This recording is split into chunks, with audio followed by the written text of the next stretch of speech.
Choosing the right colors for your design can be one of the most influential yet challenging tasks. If colors are working, they are instantly pleasing and you may not even notice them. But if colors are wrong, it can make a design stick out in a bad way.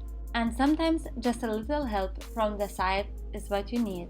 So in this simple tutorial, I will show you how to create color swatches from an image in a Photoshop, how to add swatches to Photoshop to reuse it, as well as how to move Photoshop color swatches to Illustrator. So let's do it!